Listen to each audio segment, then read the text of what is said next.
কাউকে সন্তুষ্ট করার জন্য বা খুব হাসি খুশি ভাবে সিদ্ধান্ত নিয়েছি তা নয়। এই সিদ্ধান্ত কঠোর সিদ্ধান্ত। এই সিদ্ধান্ত নিতে গিয়ে আমরা যদি সবাই হাসতে পারতাম আরো খুশি হতাম। আমরা হাসতেও পারছি না, তার কারণ কোথাও একটা কিন্তু কোথাও একটা দুঃখ কিন্তু আমাদের মধ্যে কাজ করেছে। কিন্তু কোথাও কোথাও মানুষের স্বার্থে, রাজ্যের স্বার্থে, জনগণের স্বার্থে, বৃহৎ গণতন্ত্রের স্বার্থে সিদ্ধান্ত নিতে হতে পারে, তাই এই সিদ্ধান্তটা আমরা নিচ্ছি।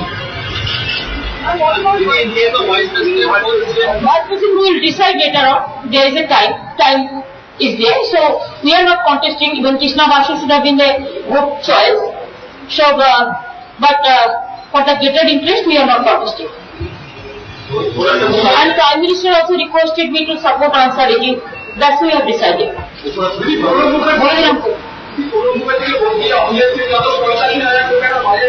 আমরা কিছু চাই না, আমরা কিছু চাই না, এটা আমাদের নিঃশর্ত। আমরা ডেডিকেটেড লোক, আমরা কিছু পাওয়ার বদলে কিছু করি না। আমরা যেটা করি, আমরা বৃহত্তর সিদ্ধান্তে নিজেদের সর্বস্ব হারিয়ে সিদ্ধান্ত নিই, এটা ত্যাগের রাজনীতি।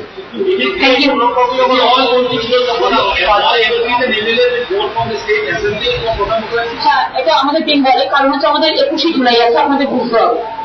21শে জুলাইয়ের আগে আমরা সবাই এখানে থাকি। ইভেন আমার পাহাড়ি ভাই বোনেরাও ডিসাইড করেছে আমরা যা করবো তাই করবে। তারাও পক্ষ দেবে, তারাও আমাদের সাথেই করবে, তারাও চলে আসছে এবং তারা 21শে জুলাই অ্যাটেন্ডও করবে। আর 4 তারিখে জিতিয়ে শপথ হবে। আমরা ভারতবর্ষের স্বরাষ্ট্রমন্ত্রীকেও ইনভাইট করবো। আমি কিছুক্ষণ আগে মাননীয় রাজ্যপালকে অনুরোধ করেছি, ওই জিতিয়ে শপথের দিন তিনি যদি শপথ বাক্যটা পাঠ করানো দেন।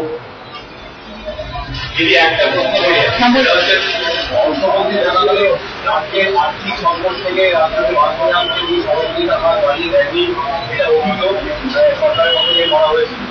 সেই যিনি সাহায্যের হাত বাড়িয়ে দেন, সহযোগিতা করেছেন, আজকে তাকে যখন সমর্থন করছে, এটার ব্যাখ্যা কিভাবে দেবেন?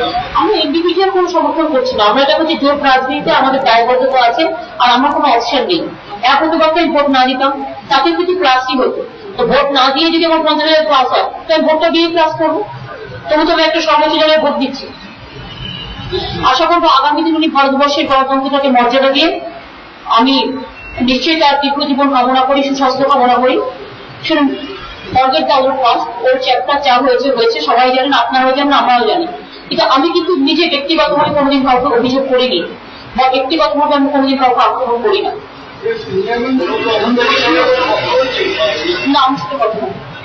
আপনারা তো জানেন, আমি তো বললাম এই রাজনীতিটা আমরাই করতে পারি, অন্য কেউ না।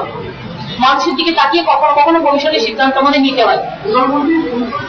প্রধানমন্ত্রীর সাথে আমার কথা হয়েছে, নিশ্চয়ই 2-3 দিন আগেও হয়েছে। সোনিয়াজির সাথেও আমার একটু কথা হয়েছে 2-1 দিনের মধ্যে, কথা মানে ফোনে টোনে হয়েছে। আর প্রধানমন্ত্রীর সাথে আমার আজকেও কথা হয়েছে, আমি সিদ্ধান্তটা জানিয়েছি ওনাকে।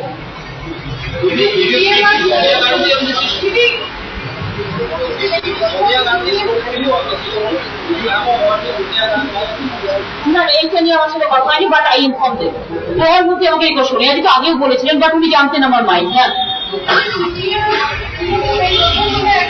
না আমার মনে হয় না, কারণ সিপিএম আর কংগ্রেসকে নিয়ে উনি মিটিং করেছে, তারা সব সমান ভোটান্তরকর্ম দিয়েছে, তাদের হয়তো সমান ইনচাই হতে পারে, আমাদের সেটা না, আমাদের কিন্তু বলতে হয় না, এটা আমাদের সিদ্ধান্ত। তার কারণ হচ্ছে যতক্ষণ পর্যন্ত পারব জোট রাজনীতিতে মানুষের কথা তুলেই থাকবার চেষ্টা করবো।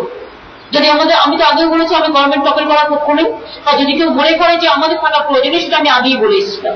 ইট is not that I am saying today. আর সিপিএম এর সাথে আমাদের তফাৎ আছে, সিপিএম হচ্ছে ভীষণ স্বার্থপর রাজনৈতিক দল, ওদের কোনো ইডিওলজি নেই, ওরা যখন যেমন তখন তেমন করে, যেমন অন্যান্যরাও করে, সেটা ওদের কোনো ইডিওলজি নেই। কিন্তু আমাদের একটা ইডিওলজি আছে, আমরা এই জোটের সাথে এখনো আছি, কিন্তু তাদের জনগণ বিরোধী সিদ্ধান্ত আমি সাপোর্ট করি না। পেট্রোলিয়াম প্রাইস বাড়ানো সাপোর্ট করি না, রিটেল মার্কেটের ব্যাপারে সাপোর্ট করি না, ইন্স্যুরেন্স প্রাইভেটাইজেশনের সাপোর্ট করি না, সারের ডিকন্ট্রোল করে দেওয়া আমি সাপোর্ট করি না, সারের দাম বাড়ানো, এরকম কয়েকটা ইস্যু আছে, জিনিসপত্রের দাম বাড়ানো, এটা আমরা সাপোর্ট করি না। কিন্তু যেহেতু আমাদের একটা আছে বাইরের রাজনীতিতে, আমরা তো একক রাজনৈতিক দল নয় যে সংখ্যাগরিষ্ঠতা আছে, এখানে আমাদের একক রাজনৈতিক দল হিসেবে পশ্চিমবাংলায় সংখ্যাগরিষ্ঠতা আছে, কিন্তু দিল্লিতে কংগ্রেসের কিন্তু একক রাজনৈতিক দল হিসেবে সংখ্যাগরিষ্ঠতা নেই। কিন্তু সেখানে আমরা চাই কনসালটেশন হোক, কাউন্সিলিং হোক, একটা কোঅর্ডিনেশন থাক, সেখানে কিন্তু নেই। আর মনে রাখবেন, সিপিএম কংগ্রেস, রাজ্য কংগ্রেস চিরকালই একসাথে আছে, ইট ইজ নাথিং দিয়ে দেওয়ার নেই, আর ওদের সাথে আমাদের তুলনা করবেন না। তার কারণ ওরা যদি পাওয়ার বিনিময় করে, আর আমরা নিঃশর্তভাবে নিজেদের ত্যাগ করে দেওয়ার বিনিময় করি, দেশের স্বার্থটা আমাদের কাছে বড়।